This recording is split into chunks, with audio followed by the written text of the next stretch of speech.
I came and then I had the opportunity of serving in numerous sensitive places since I got my commission as a soldier. And since then, I have done what you cannot appreciate at a glance for the opportunities and the services we rendered. But our records in the military speaks for itself for anybody to see. It's a public document. Now, the fashion we have for this country is much more in the sense that the challenges we saw yesterday and the deep appreciation of where Nigeria is today, it is for those who truly care.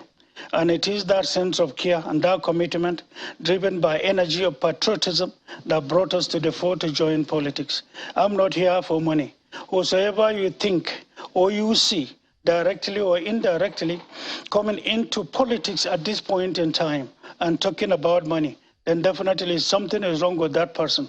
Nigeria has come to a point, at least we have shown concern. For the last 7 years plus since I came out of prison, we have been undergoing researches in and outside Nigeria, and our findings are extremely disturbing. So what any committed Nigerian should do right now is to understand the enormity of the problems confronting Nigeria. The new world order is changing, and we are not changing. The tide is changing. We are not. The world is running with the moon. We are not. People are flowing with the wind. We are not. So time has changed and we remain stagnant. So sometimes most of these so-called politicians, I don't know whether they are taking many of us as Nigerians to be fooled. This shocking revelation of Major A. Mustafa, former Chief Security Officer of late Gen Sani Abacha, the former Nigerian head of state who died while in service. This man had every opportunity to become the head of state when his boss, Abacha, died. He used to be one of the most powerful military officers during that Abacha regime that made even the generals seek his approval to do some certain things. Some even knelt down to beg him for a kind of favor from the then head of state. Allegedly, according to the story, immediately after Abacha died, he was the only one that's, present with him. He had all the power to a kind of coup with his boys, but he didn't do it as you will listen to, or we have listened to this interview he granted to Channels Television. He said that wealth is not his problem, that he wanted to run and contest for Nigerian presidents so that he will fix those abnormalities that happen or happening in Nigerian governing system, which is not going well with the Nigerian citizens, as our economy is collapsing and crumbling every day. What experience do you think this man have?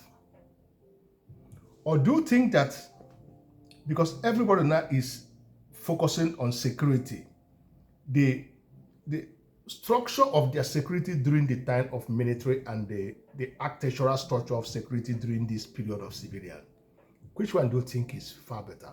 Because when this man was the Chief Security Officer of Gen Sani Abacha, he is a kind of stronghold for that government who hold on to make sure that that government, nothing happened to it, of which we know that his boss, Gen Sani Abacha, is a masterminder of coups. But this man is more deadlier than Sani Abacha. But let us hear what he have to say in this interview. Then you decide and judge by yourself. What these people forget in the Aso Rock Villa that all of them wanted to, even those who have been there as vice president want to be president. Those who everybody want to be president, like himself also want to be president. What did they forget in Aso Rock that they wanted to go and take? These are the questions that we need to ask ourselves. Those people, you have the opportunity when you are there in power to bring light to Nigeria, but you did not. Now, the new breed of politicians are trying to come in to fix Nigeria. All of you wanted to be president, that you now know the system, you now know how to fix, you now know the solution. Why you have the opportunity before, why you did not do it? Let me not just waste our time. Let us listen. Now, the fashion we have for this country is much more in the sense that the challenges we saw yesterday and the deep appreciation of where Nigeria is today, it is for those who truly care. And it is that sense of care and that commitment driven by energy of patriotism that brought us to the fore to join politics. I'm not here for money. Whosoever you think or you see directly or indirectly coming into politics at this point in time and talking about money, then definitely something is wrong with that person. Nigeria has come to a point, at least we have shown concern. For the last 7 years plus since I came out of prison, we have been undergoing researches in and outside Nigeria, and our findings are extremely disturbing. So what any committed Nigerian should do right now is to understand the enormity of the problems confronting Nigeria. The new world order is changing, and we are not changing. The tide is changing. We are not. The world is running with the moon. We are not. People are flowing with the wind. We are not. So time has changed and we remain stagnant. So if you also take Nigeria as an entity and look at the threat facing Nigeria alone, then you can understand the enormity of the problems. You know, they said ignorance is power. People who continue to smile and be knocking at the door of death. Is it ignorance or knowledge that is power? No, ignorance is also power here. What I mean by ignorance is power. Let me exemplify it by animal kingdom. A tiny little phrase. Every morning, antelope will wake up and gaze at the grass in the middle distance. But because there is the sun behind it, so the grass in the middle distance will look golden, will look dry grass.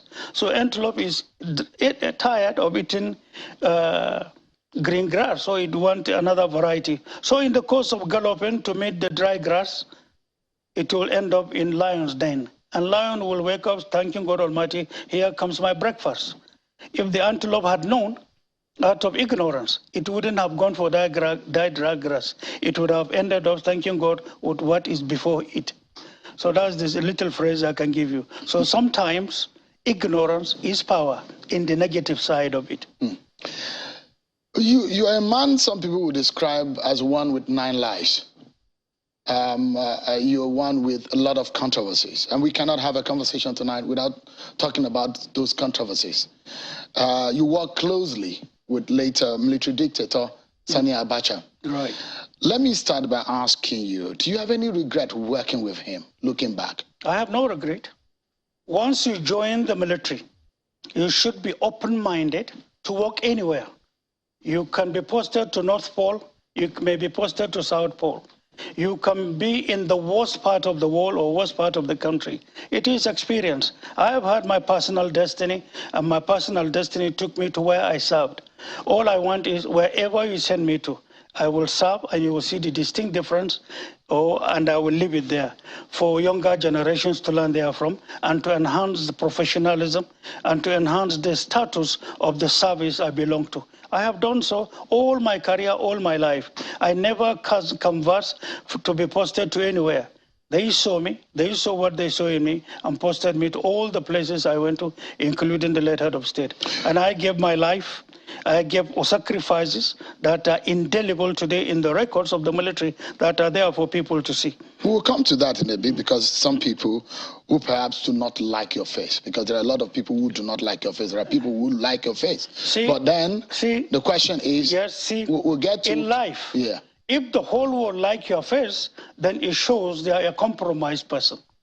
But if some like you and some do not like you, then you are floating around. Absolutely. So, it is that's why normal. I said, yeah. It is only normal that some like people you, don't like your some face. don't like you. That is a natural state. Absolutely. So right? That's why we get into why some people don't like you, and perhaps you may have the opportunity to clarify and speak about those issues.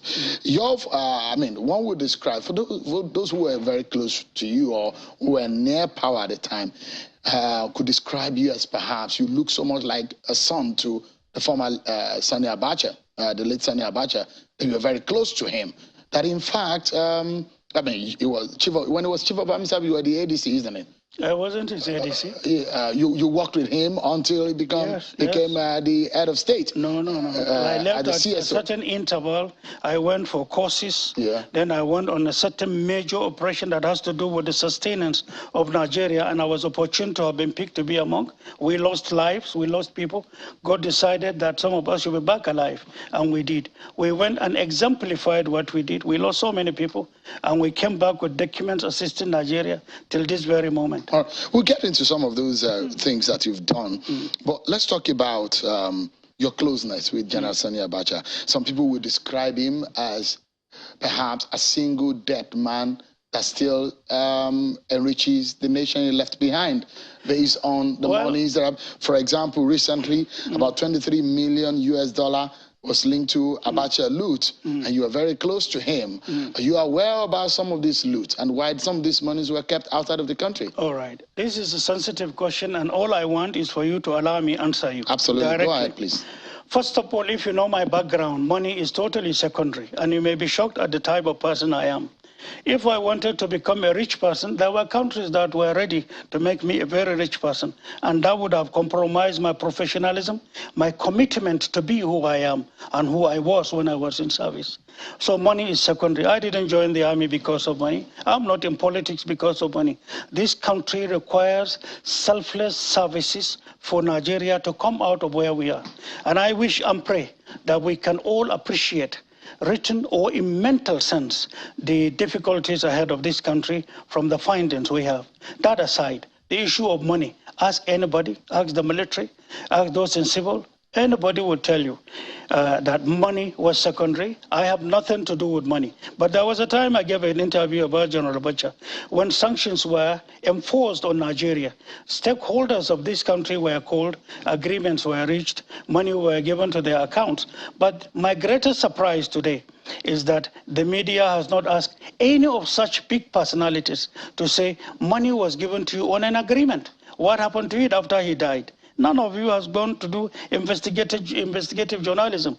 I was in prison. So many propaganda, so much messages, including those upon whom the money was given to in trust for Nigerians. But today, trinkle of it are being returned. And the question one may ask, was Abacha ever in those countries where the money was taken to? Did Abacha sign any of such account? Did they have his thumbprint? Is there a day that he deposited 10 naira? There are numerous questions that every simple bank, talk less of the bigger banks, should have as a data for the person that deposited the money. So my challenge is, where is one single paper to show that he has his account? I'm not sitting in for him, he's dead. But then the length of the propaganda from the policies he took, nothing more. I know he offended people by taking positive policies to sustain Nigeria. Many people are afraid to speak the truth. On my way here even, I just saw an interview by one of his ministers who were the closest to him, giving him advices. But I saw in an interview lately, disowning the same man. Remember, we will all die. We will all go back to God Almighty. We will answer. If General Abacha were to be alive, most of the statements and the propaganda you say were not to be. But because he's dead. But that's another thing. That's not what brought me here. What is of concern is Nigeria's future, Nigeria's sustainability, Nigeria's progress, and then for us to invest in getting our democracy deeply entrenched for our future to be prosperous for the younger ones. That's my major concern now. So, I mean, in essence, you're saying that there are a lot of people who are involved in the transportation or the transposition of this money outside of the country, and they are still living. I'm sure as a journalist you are aware that when sanctions were enforced in Nigeria, after Commonwealth, the then foreign minister came back with a debrief to the elders of this country from north to south. And some of the decisions that were taken was the issue of carving a means of making sure that the sanctions should not have effect on Nigeria. So money was kept with them. I gave that as an interview in 2014 myself. And there are some other people who have also spoken. But you see, because General Abacha had in the decisions he took tough then, but it's all for the common good of Nigerians. He became an enemy to some people. Enemies at home, enemies outside. But the question I'm asking, he's dead. So I mean, hold on. Some of those people who initially sponsored, they did it to me for 15 years. They used it to torture me. To torture, I escaped to look like a human that you cannot understand. It's the will of God that I'm here talking to you normal, what I went through. But it's all false. And those who were used came to the court and testified. And most of these things that were testified that are today written in the documents of the court of law, the High Courts of Lagos, High Court of Lagos, Federal High Court, Court of Appeal today, they have all written these documents for everybody to see. But the propaganda then continued. You know, they use it. One, we were being tried in a normal court of law. Second, we were being tried on the pages of newspapers. What was written in the night is echoed by television and radio in the morning to justify our persecution. And that they did for a very long time. But torture, today, if we are talking about torture, no sane society or government or any institution can accept that. But the question is, they always run away from discussing what they did to us. The question is, who initiated it? Who came up with the writing team? And the question is, what are they afraid of? Who are these people? You know them. No. I mean, you are here. No. If I knew them, I probably would have. You have been following. Absolutely. I'm coming. But the question is, who are these people? You have been following all we were doing. See, I'm not the type of person that hold malice. I forgive them when I came out of prison. Something extremely difficult to do, I did. Let me give you a tiny little example. Burning you with nylon after you are deprived of food for 2-3 days and water.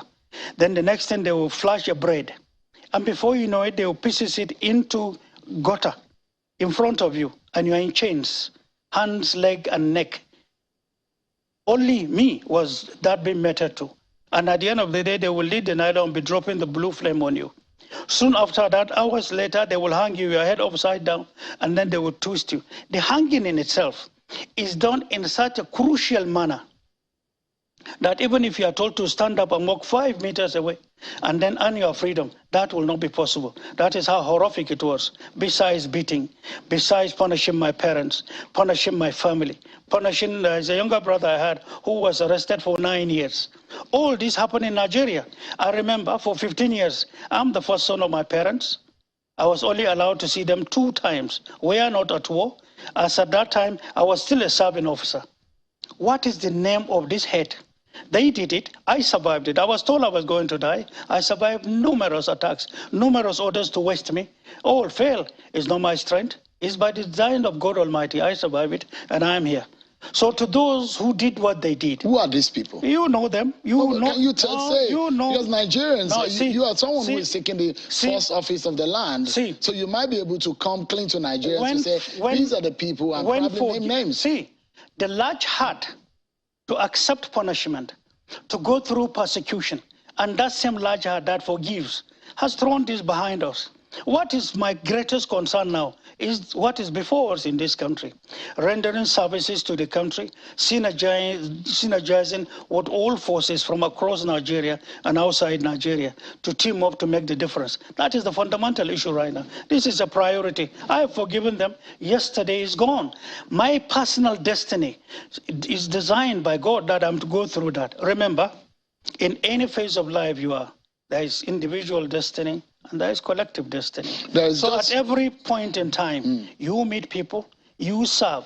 The greatest thing here is, did you serve well? Were you loyal? Were you committed to your country? Did you leave prints that others will come and emulate therefrom? Or were you posted to a place and left it the way it was? Meaning you came and wasted people's time. Go check my records and know the type of person I am. So if there are people who hated me, it's simply because some of us believe loyalty to this country, loyalty to Nigerians is an uncompromised issue, and we came to do it. I suffered what I suffered. Look at me carefully. For the sake of the life and welfare and well-being of Nigeria and Nigerians, I'm ready to die. All right, let's quickly, because you have a lot to touch, because you've not hit the nail on the head on two areas, but I'd like to move on. When you talked about the fact that... No, there are two areas that you have not touched on, and which is very important. Where they are very important. One is whether or not Gen Sani Abacha, whom you are very close with, is culpable. Hold on, it's your program. You have the initiative. When you ask your question, allow me land. I've allowed you. No. But I said I'm not satisfied with two areas. Ask about it. The issue, the one is, I talked about the monies that were linked to Gen Sani Abacha. Hold on. And you said... Hold on. The government of Abdulsalam Abubakar was the one we handed over to. I was the one that did the handing over. Every single tiny little thing, including the hooving of the room of the president, to show being detailed. That's how I handed it over. One, to the office of the CSO. Second, to the president, to the head of state then that came. Third, you remember there was nobody in the office of General Dia. So all the contents that were left, that General Dia was the vice president. We handed it over to the vice president, all around me. You remember there were detainees also at that time. I had to protect.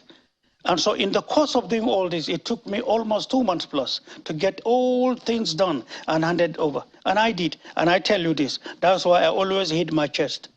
The government of Abdulsalam Abubakar, the government of President Obasanjo, did not only investigate me at home.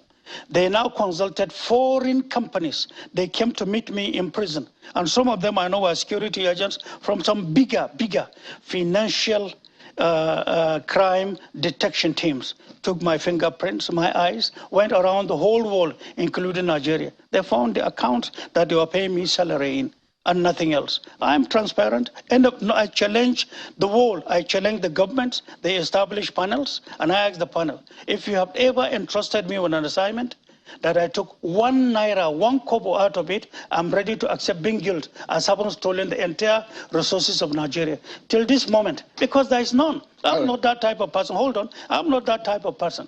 If you're accusing General Abacha of money, that's another thing. And I told you, I gave you an answer. It's because he's dead to answer for himself. But what I know is there was not a single naira that is government owned that I took or entrusted in my care. Have I answered you? Not quite, but we need to move. No, not quite. No. The reason is, the reason why I'm saying that your closeness, the reason why I'm asking the question is because of your closeness. And I'm saying this money linked to him, you said, is because he's dead, and some of this money, some people are involved. I served him. Hold on. I served him. Every officer, every soldier, take oath of office, oath of commission, listen carefully, oath of allegiance.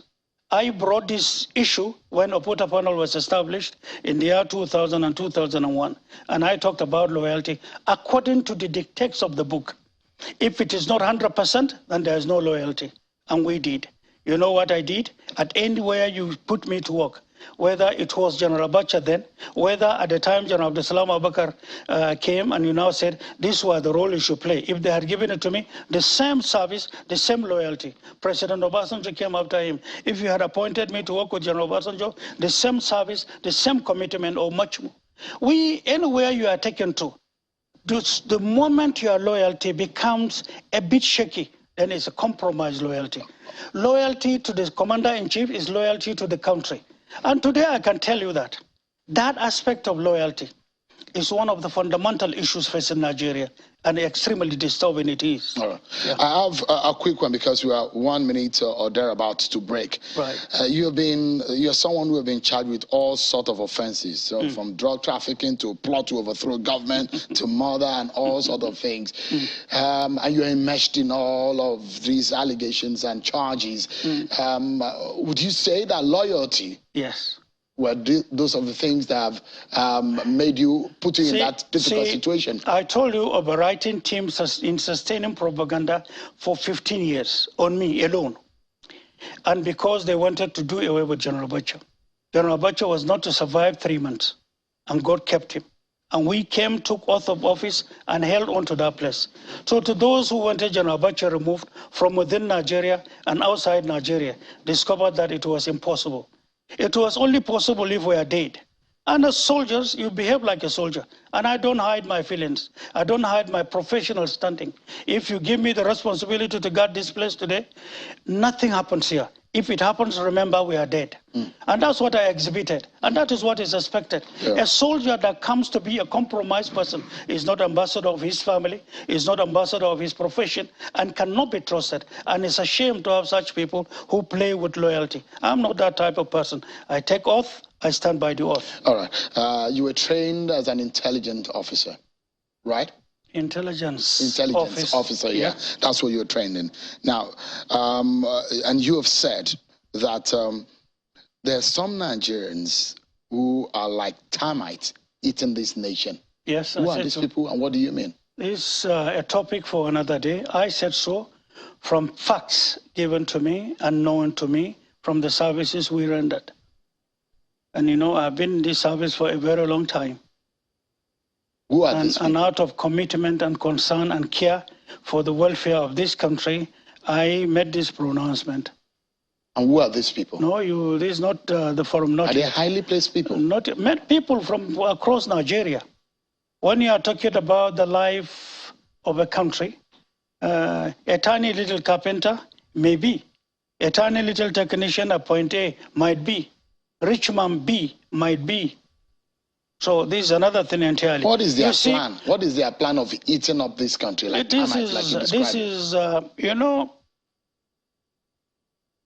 if you as a Nigerian sit and look at Nigeria and look at the number of years from independence to date, and look at the records of Nigeria and seek and take a glance at development in Nigeria, you know something is wrong, correct? Correct? Yeah. Something is very wrong. Those things that are wrong are what I'm pointing at. And God willing, some of us are in this business to be able to look at it and correct it legally, morally, and then democratically. So some people are benefiting from corrupting this nation. I think you know much more better than me. You have run numerous programs that has to do with these causes and these subjects. So what would you do about corruption? And numerous approaches concurrently that will go. And the structure in itself, to some of us, we found it faulty. We found it to be ineffective and then too small to contain the wide front of the corrupt persons in Nigeria. You do it legally, systematically, to be accepted by international law, and you condone it with ease. Are these former military people? Numerous who are corrupt persons. I'm asking those highly placed people you refer to that are eating this nation like termites. If you take the census of this country in knowing the correct persons, the record speaks for itself. So we are looking at a time when we come with civility and legally, morally and democratically, to have this wider front of containing it. Identification of corrupt persons, persons doing damage to the system, will face the law. And for and on behalf of the country, for sanity to come in. Remember, no environment that wishes to prosper, especially wanting democracy to get entrenched, that should allow an environment where institutions are completely dead and you think you can invest there from. So today, you have institutions that have failed. So whatever you do will have no meaning. And that's why, unless institutions are now revived, corrected, molded, rehabilitated, at the end of the day, you may waste your time doing nothing.